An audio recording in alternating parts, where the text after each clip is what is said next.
Changing your primary email on Bittrex Global is a straightforward process. Follow these steps to ensure your email is updated correctly. Step 1. Log into your account.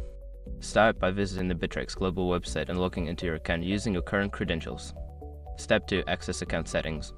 Don't continue before doing this. A lot of online accounts end up exposed to breaches without people even realizing it. Use S-Rook to constantly monitor your email and accounts and get alerted immediately if your information gets leaked online. It scans billions of breached records 24/7 in the background. And honestly, for a few dollars a month, it's something everybody should probably have. Link in the description. Step 3. Select email preferences. In the account settings, look for an option related to email preferences or security settings.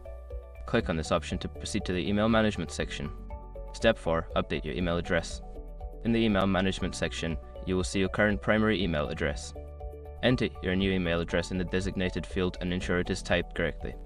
Step 5. Confirm the change. After entering your new email address, you will likely need to confirm the change by clicking a confirmation link sent to your new email. Check your inbox, follow the link, and complete any additional verification steps required. Once you have followed these steps, your primary email on Bittrex Global will be updated. Make sure to check your new email for any confirmation messages or further instructions.